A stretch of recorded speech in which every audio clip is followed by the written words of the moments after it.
नमस्कार दोस्तों, वीडियो शुरू करने से पहले देश के यशस्वी प्रधानमंत्री नरेंद्र मोदी और वित्त मंत्री निर्मला सीतारमण की पुरानी बातों को एक बार सुन लेते हैं। जिस प्रकार से डॉलर मजबूत होता जा रहा है, रुपया कमजोर होता जा रहा है, विश्व व्यापार में भारत टिक नहीं पाएगा। First of all, I would look at it as not rupee sliding, I will look at it as dollar strengthening incessantly.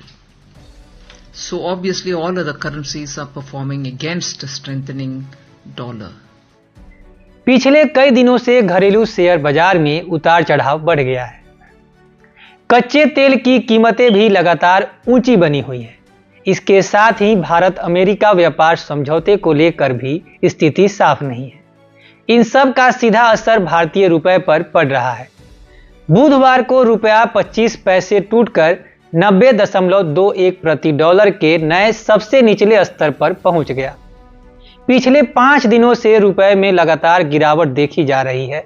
साल 2013 में गुजरात के मुख्यमंत्री के तौर पर नरेंद्र मोदी और तब लोकसभा में नेता प्रतिपक्ष रहते हुए सुषमा स्वराज ने तत्कालिक मनमोहन सरकार को रुपए के गिरने पर जमकर कोसा था।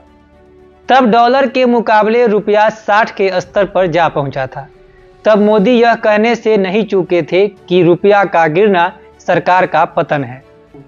अब जब मोदी सरकार में रुपया अपने सबसे निचले स्तरों पर जा रहा है, 90 रुपए के करीब जा पहुंचा है, तो सरकार के पास इसका कोई वाजिब जवाब नहीं है। 2022 में जब भारत की वित्त मंत्री निर्मला सीतारमण अमेरिका यात्रा पर थी, तब वाशिंगटन डीसी में एक प्रेस कॉन्फ्रेंस के दौरान रिपोर्टर ने पूछा कि रुपया लगातार क्यों गिर रहा है। इस पर वित्त मंत्री ने बहुत सरल शब्दों में कहा, मैं इसे ऐसे नहीं देखती कि रुपया गिर रहा है, बल्कि ऐसे देखती हूं कि डॉलर बहुत तेजी से मजबूत हो रहा है। जब डॉलर मजबूत होता है तो बाकी करेंसी अपने आप कमजोर दिखने लगती हैं। रुपया इस साल अब तक डॉलर के मुकाबले 5% गिरकर एशिया की सबसे खराब प्रदर्शन करने वाली मुद्राएं में शामिल हो गया है। भारत के सबसे बड़े बाजार अमेरिका द्वारा भारतीय सामानों पर 50% तक के उच्च शुल्क टैरिफ के कारण निर्यात प्रभावित हुआ है। 2014 से अब तक जब जब रुपया डॉलर के मुकाबले नीचे गिरा है, तब यह पहली बार ही हुआ है। लेकिन बात यह है कि क्या अब रुपया के गिरने से सरकार का पतन नहीं हो रहा है?